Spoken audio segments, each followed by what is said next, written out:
Hello guys. आज finally हम वो वीडियो बना रहे हैं जिसका काफ़ी लोग बहुत टाइम से बोल रहे थे मुझे एक वीडियो के कमेंट सेक्शन में। ये है 30 डेज़ का रिव्यू हमारे सैमसंग मिनी एलईडी टीवी का 55 इंच वेरिएंट। आज हम इसके सारे एस्पेक्ट्स के बारे में बात करेंगे यार। कैसा इसका डिस्प्ले है, कैसी इसकी साउंड है, कैसे इसका यूआई है, क्या प्रॉब्लम्स है इस टीवी के पास के साथ, क्या ये एक्चुअली एक मिनी एलईडी है या सैमसंग ने हम सबका फुद्दू बना दिया है। आज ये सारे पॉइंट्स कवर करूंगा मैं। अब मैं पूरा डिटेल में आपको बताऊंगा क्या क्या अभी तक मेरे को इसका इश्यूज देखने को मिले हैं, क्या इसके लैग्स आते हैं, क्या कहाँ कहाँ पे ये अच्छा परफॉर्म करता है, कहाँ पे अच्छा परफॉर्म नहीं करता है। आज हम इस सारी बात करने वाले हैं। ये एक लंबा वीडियो होगा तो प्लीज़ थोड़ा सा बेयर करना मेरे साथ। अभी स्टार्ट करते हैं इस टीवी को, आज देखते हैं इसका स्टार्टअप। तो गाइस सबसे पहले बात करते हैं इस टीवी के स्टार्टअप के बारे में। स्टार्टअप की एक सबसे बड़ी प्रॉब्लम बताता हूँ मैं आपको, ऑब्वियसली इसे सॉल्व कर सकते हैं। जैसे ही आप इस टीवी को स्टार्ट करते हो ना, सीधा सबसे पहले सैमसंग टीवी प्लस चालू हो जाता है। आप चाहो तो सेटिंग्स में आके चेंज कर सकते हो, बट उसके बाद भी ना इसके अंदर ये छोटे छोटे बग्स हैं कि बार बार आपका सैमसंग टीवी प्लस ही चालू होगा। आप उसे चाहो तो पीछे से बंद कर दो, उसके बाद भी वो आपका चालू हो जाएगा। पता नहीं ऐसा क्यों होता है। जब भी आप उसे स्टार्ट करो, अगर आपका वो बिग स्क्रीन के अंदर ये सैमसंग टीवी प्लस स्टार्ट नहीं हो रहा है, तब भी इसका ऑडियो आ जाएगा कभी।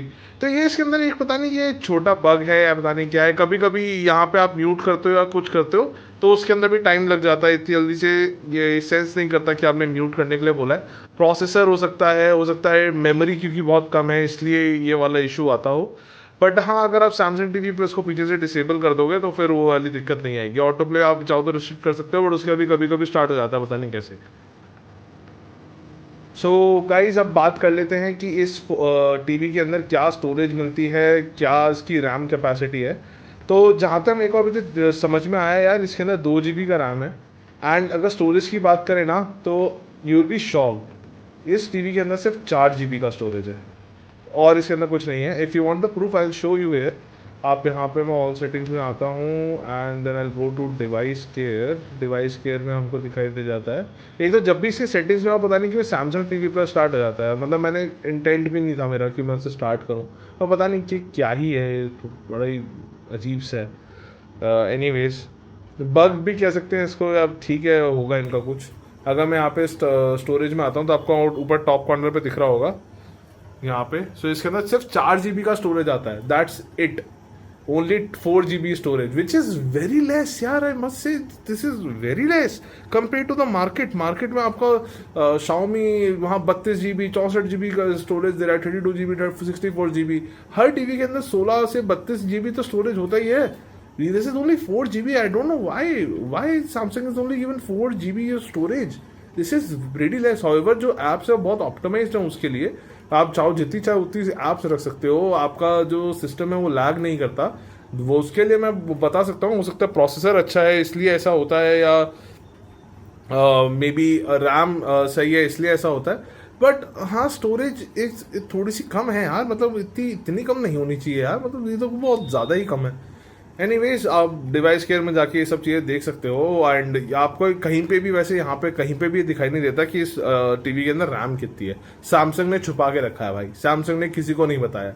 जो इसका प्रोसेसिंग स्पीड है उसको देख के मुझे ऐसा लगता है कि इसके अंदर कम से कम 2 GB की रैम है। बिकॉज जब 1.5 GB का मैंने कोई टीवी यूज़ करा है तो उसके अंदर यार वो लैग करता था, वो पता पड़ जाता था। ये लैग नहीं करता है। अब क्योंकि ये लैग नहीं करता है इसलिए हम इस कॉन्फिडेंस से ये बोल रहे हैं कि भाई इसके अंदर 2 GB की रैम है। अगर बाहर से इस टीवी के बेजल्स वगैरह के बारे में बात करें तो काफ़ी थिन बेजल्स है यार इस टीवी के। ऐसा कोई बहुत ज़्यादा नहीं है, मेरे ख्याल से कुछ 98% या 97% स्क्रीन टू बॉडी रेशियो होगा। या नीचे हमें सैमसंग की बैजिंग मिल जाती है। एंड जो हमारे को स्टैंड्स मिले हैं या स्टैंड्स प्लास्टिक के हैं, ऐसे कोई बहुत वैसे नहीं है, बट स्टडी हैं, अच्छे स्टैंड्स हैं। तो I would easily rate it around 8 on 10। The build quality is solid, it is fine. अगर वॉबल देखना चाहो आप तो ये वॉबल एज सच कुछ होता नहीं है। अगर मैं आपको यहाँ से दिखाऊं तो इतना कोई वॉबल नहीं है यार इसमें। कनेक्टिविटी की बात करें ना तो बस इसके अंदर ये एक HDMI ERC पोर्ट है आर्क वाला। उसके अलावा 2 HDMI के पोर्ट्स हमें यहाँ मिल जाते हैं और सिर्फ एक USB पोर्ट है और कुछ नहीं है। USB पोर्ट के अंदर मैंने ऐसे एक्सटेंशन लगा रखा है यार। एक्सटेंशन लेके मैंने मल्टीपल उसके अंदर अपनी ड्राइव्स लगा रखी हैं। यहाँ पे बीच में हमारे को पावर कॉर्ड मिलता है, उनको मैं वाइड एंगल पे शिफ्ट करता हूँ। बस इतने ही पोर्ट है इसके अंदर। पोर्ट्स के मामले में यार ये बहुत वीक साइड पर है। कंपेयर टू द कंपटीशन ये बहुत वीक पर है। गाइस सैमसंग को इस टीवी के अंदर कम से कम 2 USB पोर्ट हमें देने चाहिए थे, एंड HDMI पोर्ट के अंदर भी यार 2 ERC पोर्ट होने चाहिए जिसके अंदर से गेमिंग इनपुट मिल पाए। हाउएवर इसके गेमिंग के ऊपर भी हम बात करेंगे, इसे सरप्राइजिंगली अच्छा परफॉर्म करा था, बट इतना ऐसा कोई गेमिंग टीवी है नहीं, ठीक है। बात करते हैं कि इसका स्क्रीन क्वालिटी कैसा है। देखो जब आपका नॉर्मल टीवी स्टार्ट होता है ना, इनिशियली आपको एकदम से बहुत पंच सा मिलता है और आपको लगता है कि यार ये ना कुछ है 500-600 निट्स की ब्राइटनेस वाला टीवी।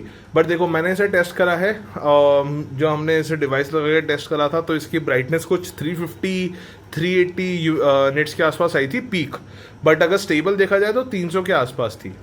तो 300 निट्स का इसके अंदर पैनल है। एंड क्या ये मिनी LED है? I will answer that later in the video. अभी देखते हैं कि इसके अंदर नॉर्मल स्क्रीन जो चैनल्स हैं वो कैसे दिखाई देते हैं। तो ये मैंने आज तक प्ले करा है, ठीक है यार, काफ़ी पंची लग रहा है। ये आज तक HD वाला वर्जन है। अभी मैं कोई ऐसा चैनल प्ले करता हूँ जो SD हो और HD ना हो, तो उससे आपको थोड़ा और आइडिया लग जाएगा। आई एम नॉट श्योर कि ये HD है या नहीं है, बट एक बार प्ले करके देख लेते हैं, आइडिया लग जाएगा। NDTV India, let's see. तो ये सैमसंग TV प्लस है, देखो फ्री आता है इसके अंदर, आपको इसके अंदर चैनल्स भी देखने को मिल जाएंगे।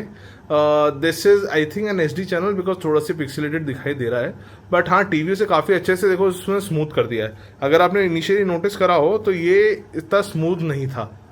वैसे आजकल सारे कॉमेडियंस मिल रहे हैं यार, चलो कॉमेडियंस न्यूज़ चैनल्स पे आ रहे हैं, काफ़ी उन्नति हो रही है लोगों की। एनीवेज चलो अब हम देखते हैं कोई और SD चैनल अगर हमको दिख जाए, कोई म्यूज़िक चैनल देखता हूँ। I will keep it on mute obviously. यहाँ पे तो चलते फिरते यार लोग लगा देते हैं हमारे ऊपर कॉपीराइट। इससे पहले भी मेरे 2-3 बार लग गया। देखो अब ये टोटल HD चैनल है, आपको इसके डिस्प्ले से दिखाई दे रहा होगा जो इसका स्क्रीन रेशियो है, बट पिक्सेलेशन इनिशियली था, अभी पिक्सेलेटेड नहीं दिख रहा है। So that is a good thing कि टीवी अपस्केल कर दे रहा है।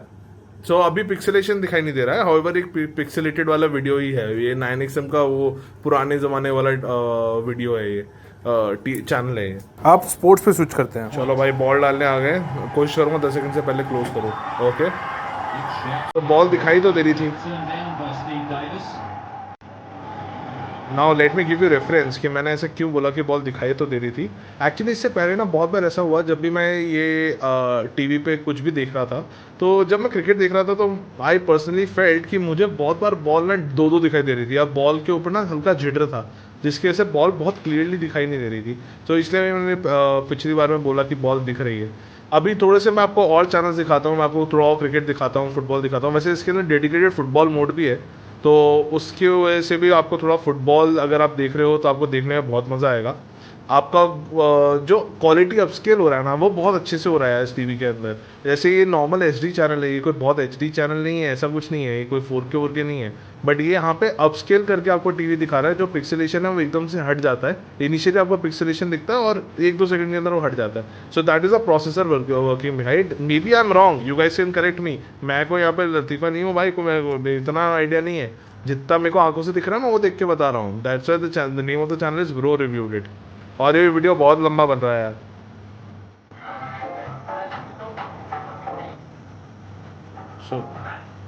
सो गाइस कुछ ऐसा दिख रहा है हमारे को फुटबॉल कंटेंट इस टीवी के ऊपर। ये 4K वीडियो है गाइस, तो ये आपको एक अलग विजुअल फील कराएगी।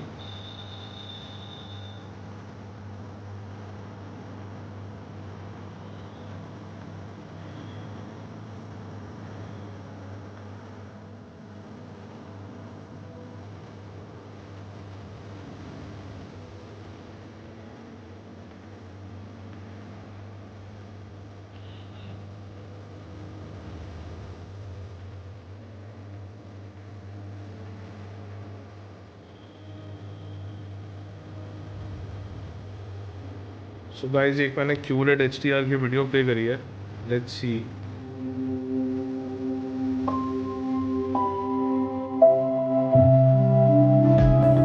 जो अभी स्पीकर यूज़ हो रहे हैं गाइस वो टीवी के यूज़ हो रहे हैं। ऑब्वियसली यहाँ पे कोई कॉपीराइट इंटेंट नहीं कर रहा हूँ, अभी नीचे डाल दूंगा कहीं पे।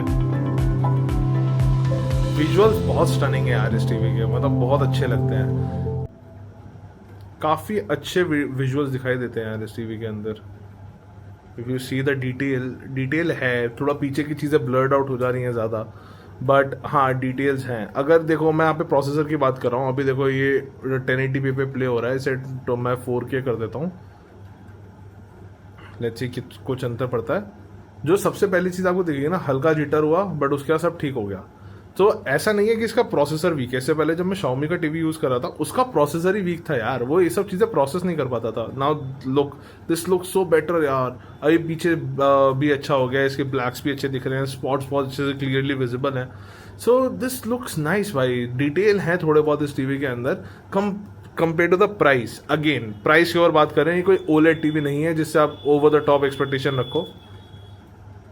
हल्का सा अभी देखो ये शायद से इंटरनेट इशू था जिसकी वजह से लोड होने में टाइम लगा, बफर हुआ वीडियो, बट बहुत अच्छे से प्रोसेस हो रहा है। सो ओवरऑल अगर हम इस टीवी के सिर्फ विजुअल्स की बात करें ना, विजुअल्स के अंदर ये टीवी अच्छा है यार। आपको अच्छे कलर्स प्रोड्यूस करके देता है, बहुत पॉपी है। अभी ये करंटली डायनामिक के ऊपर प्ले हो रहा है और अच्छा लगता है। डायनामिक मेरे को इसका बहुत अच्छा वो लगता है। सिनेमा पे जाओ तो हल्का डार्क हो जाता है, लोगों को पसंद आता है, मेरा पर्सनल प्रेफरेंस नहीं है। मेरे को ऐसे थोड़े पंची कलर्स पसंद आते हैं, तो अभी ये थोड़ा पंची वाले सेटिंग के ऊपर सेट है, काफ़ी अच्छा लगता है। सो गाइज ये है इसका ब्लैक का आउटपुट। अगर आप देखो तो जो ब्लैक जोन हैं वो काफ़ी ब्लैक हैं, मतलब काफ़ी डार्क हैं। आपको इतना पता नहीं पड़ रहा कि वहाँ पे कोई डिस्प्ले ऑन है या नहीं है, और नेकेड आई से भी देखो नहीं पता पड़ता है यार कि इसका डिस्प्ले ऑन है या नहीं है। सो इस मामले में ये सही है कि, बट क्या ये एक मिनी एलईडी टीवी है? I don't think so. ये एक मिनी एलईडी टीवी नहीं है, बिकॉज जब मैंने TCL का या LG का जब मैंने मिनी एलईडी देखा था भाई, वो बहुत अलग था यार। मतलब उसके अंदर ना आपको अलग पंच दिखाई दे रहा था, एंड उसकी जो ब्राइटनेस थी वही बहुत ज़्यादा थी। इसकी ब्राइटनेस कंपैरेटिवली कम है। ये 350 निट्स है, वो अराउंड 700 निट्स के आसपास, 600 निट्स के आसपास होता है। बट क्या ये बुरा लग रहा है? बिल्कुल नहीं भाई, ये बुरा बिल्कुल नहीं लग रहा है। स्पेसिफिकली ऑन द प्राइस यार, ये एक 38-39,000 का टीवी है। वो वाले टीवी आपके अराउंड 50,000 49,000 के आसपास के आते हैं। So compare to the price, this is stunning man. इस प्राइस के अंदर जो नॉर्मल आपको 4K टीवी मिल रहे हैं, नहीं भाई उससे तो बहुत बेटर है। इसके अंदर कलर्स बहुत पंची हैं, एंड डिमिंग जोन्स जो इसके हैं वो हैं यार, मतलब वो कंपेयर टू 4K टीवी ज़्यादा है। बट क्या वो मिनी एलईडी के बराबर है? नहीं, बिल्कुल नहीं, एब्सोल्युटली नॉट। उनके आसपास भी नहीं है। बट हाँ, जो एक नॉर्मल इस टीवी के प्राइस से अगर आप कंपेयर करो तो उसके अंदर ये बहुत बेटर है।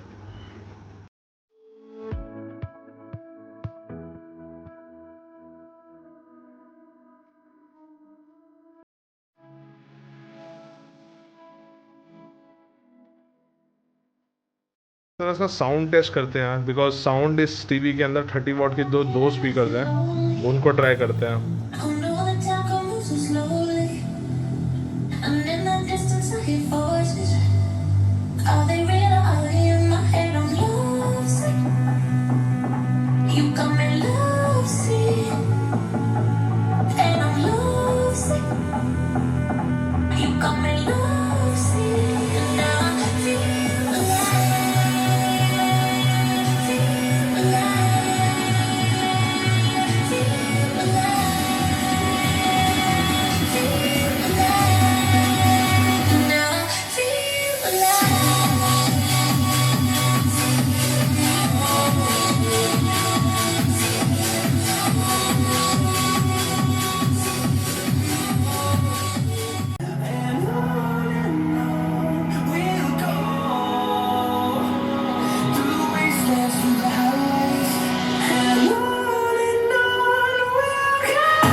सो गाइज मैंने इसकी आवाज़ 100 इसलिए करी थी, मेरे को ये दिखाना था कि इस आवाज़ के अंदर ना कोई डिस्टॉर्शन नहीं है, या अगर आवाज़ फुल भी कर दे रहा हूँ उसके बाद भी आवाज़ फट नहीं रही है। So that was the reason कि मैंने भी आवाज़ फुल करी। मैं आपको कुछ और भी सैम्पल्स दिखाना चाह रहा हूँ। आई एम नॉट श्योर, हो सकता है मुझे बाद में उसे एडिट आउट करना पड़े, तो मैं थोड़े आपको और विजुअल दिखाता हूँ। लेट्स सी, अगर कोई कॉपीराइट नहीं आता है तो फिर बाद में मैं हटाऊँगा, नहीं वरना हटाना पड़ जाएगा।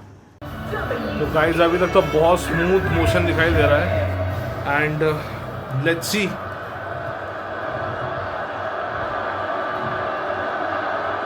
So it's a time for the OTC!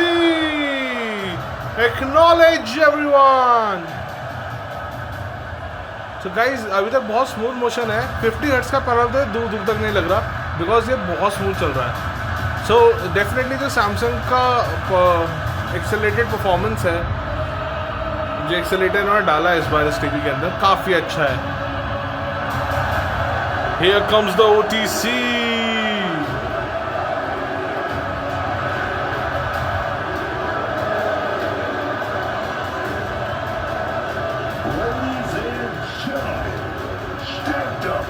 Stepped up for that OTC. And his opponent from Pensacola, Florida, weighing in at 200. इस टीवी के प्रॉब्लम्स क्या क्या हैं? देखो, ये गेमिंग टीवी नहीं है। दूसरा, इसमें 50 हर्ट्ज का पैनल है, इसकी ब्राइटनेस 350 हर्ट्ज 350 निट्स या 375 निट्स पीक चली जाती है। बट हाँ, ये है कि 320 के आसपास ये अपना स्टेबल रहता ही रहता है। सो वो कोई इसकी वीकनेस नहीं है, वो ठीक है, मिड पॉइंट ही है इसका। उसके अलावा इसका जो टाइजन ओएस है उसके अंदर कुछ कुछ चीज़ें ना थोड़ी सी मुझे अजीब लगती हैं, जैसे इसमें एयरटेल एक्सट्रीम का आपको ऑप्शन नहीं मिलता है। उसके अलावा यार इस टीवी के अंदर ना कोई डेडिकेटेड ऐसा कोई प्ले स्टोर नहीं है, आपको सर्च करके यहाँ पे देखना पड़ता है। उसके बाद आप अपने ऐप्स वगैरह देख सकते हो जो आप लेना चाहो। एयरटेल एक्सट्रीम हो गया, वो सब यहाँ पे आपको नहीं दिखाई देता, वो सब इसमें नहीं मिलता है। उसके अलावा इस टीवी के प्रॉब्लम्स इसके गेमिंग के अंदर है, बहुत बार लैग मारता है यार, पता नहीं क्या, इसके एफपीएस अच्छे आते ही नहीं है कभी कभी, और कभी कभी बहुत अच्छे आते हैं। सो वो वाली चीज़ है, पता नहीं वो ये सॉफ्टवेयर इशू है, इसे सॉफ्टवेयर इशू बोलें या ये जस्ट एक छोटा मोटा बग है। अगर हम इसके विजन एआई की बात करें, विजन एआई बहुत तगड़ा है यार, बहुत अच्छा है विजन एआई की। जो इसके अंदर इन्होंने यूज़ करा है, बिक्सबी को बहुत अच्छे से यूज़ करा है। अगर आपके पास एक सैमसंग का स्मार्ट होम है तो आपके लिए ये बहुत बढ़िया टीवी हो सकता है। आप यहाँ से बहुत सारी चीज़ें देख सकते हो इसके अंदर, जैसे मेरे पास सैमसंग की वॉशिंग मशीन है, मेरे पास खुद S26 अल्ट्रा है, एंड देन ये टीवी है, तो ये उसके मुझे यहाँ पे दिखाई दे जाते हैं चीज़ें। जो मेरी लाइट्स हैं वो भी इससे कनेक्ट हो जाती हैं, वो चाहूँ तो मैं इसको कमांड देके उनको भी कंट्रोल कर सकता हूँ। सो जो मेरा वॉशर है वो भी मुझे यहाँ दिख जाता है, फ़ोन भी मेरा इससे कनेक्ट हो जाता है। सो उस मामले के अंदर सही है, मतलब अगर आपका सैमसंग का एक इकोसिस्टम है तो दिस टीवी इज़ गुड। जो इस टीवी का रिमोट है भाई, बहुत नॉन इंटेंशनली भी क्लिक कर जाता है। आप इसे कहीं पे भी टच करो, उसके कीज़ बहुत जो है वो सेंसिटिव है, और बहुत बार ऐसा होता है कि आपका इंटेंट भी नहीं होता है इसको प्रेस करने का और ये प्रेस हो जाता है। सो ठीक है, ये ऐसा कोई बहुत वाली बात नहीं है, हॉट कीज वगैरह सब आ जाते हैं, this is fine. Let's come to the closing of the video. मैंने आपको सब सारी चीज़ें बता दी हैं इस टीवी के बारे में, कैसा है ये टीवी। सो देखो यार, ये टीवी मिड है, ठीक है, जिस प्राइस के अंदर ये आता है, और क्योंकि ये सैमसंग का टीवी है इसलिए मैं इसको 8/10 का रेटिंग देना चाहूँगा, या 8.5 भी ले लो आप। बट क्या ये एक मिनी एलईडी टीवी है? नहीं। क्या ये एक 4K टीवी है? नहीं। क्या ये क्यूलेट टीवी है? नहीं। ये क्यूलेट से बेटर है, ये एनी डे किसी भी क्यूलेट टीवी से बेटर है, ये मिनी एलईडी नहीं है। एंड ये उस बीच के अंदर जो प्राइस सेगमेंट के अंदर 39K के आसपास 40K के आसपास पड़ रहा है, ये परफेक्ट है। उस प्राइस रेंज के अंदर ये 9/10 है, 9.5/10 है, बट ओवरऑल ये 8.5/10 है। बट अगर ये सैमसंग का इकोसिस्टम नहीं है और आप उसे बिल्ड भी नहीं करना चाहते तो क्या ये सही है? ना, आई डोंट थिंक सो। आप चाहो तो TCL के लिए जा सकते हो, because that's a budget option अच्छा है। अगर आपको एक ब्रांड की तरफ जाना है, लेगेसी ब्रांड की तरफ जाना है, तो हाँ, definitely you can go with a Samsung. इस प्राइस के अंदर आपको और कुछ अच्छा नहीं मिलने वाला है, trust me on that. TCL अगर आपको इस प्राइस के अंदर मिल जाएगा, Xiaomi मिल जाएगा, बट वो सैमसंग को एज अ ब्रांड मैच नहीं करते। ऑब्वियसली वो प्रोडक्ट लेवल के ऊपर शायद थोड़े से आगे निकल जाएं, बिकॉज वो आपको सस्ते में सब चीज़ें दे देते हैं, आपको बहुत सारे सर्टिफिकेशन मिल जाते हैं जो आपको इस टीवी के अंदर नहीं मिलते। सो वो अगर आप कॉम्प्रोमाइज़ करना चाहते हो तो आप कर सकते हो, तो then you can go for a Samsung का टीवी। कुछ अगर और हैं, कुछ आपको सवाल हैं, कुछ आप मुझसे पूछना चाहते हो तो बता दो यार कमेंट सेक्शन के अंदर। वैसे मैंने काफ़ी सारी चीज़ें बता दी हैं, ये वीडियो बहुत लंबी बन गई है। एंड देखो यार, मैं कोई यूट्यूबर नहीं हूँ, तो इसलिए मैं इसे बहुत अच्छे से स्ट्रक्चर नहीं कर पाया हूँ। तो अगर आपको इसके लिए भी मुझे कोई फीडबैक देना है ना, तो please I am open for feedback. आप मुझे बताओ कि भाई मुझे क्या चीज़ें और इम्प्रूव करनी चाहिए, मैं उसे इम्प्रूव करने की कोशिश करूँगा। Thank you guys. हो अब देखते हैं कि अगली वीडियो कब बनेगी, बिकॉज रेगुलरली तो नहीं बनेगी, इतने पैसे नहीं है मेरे पास, लेकिन मैं सब खुद खरीद के दिखा रहा हूँ। चलो जी, बाय बाय है।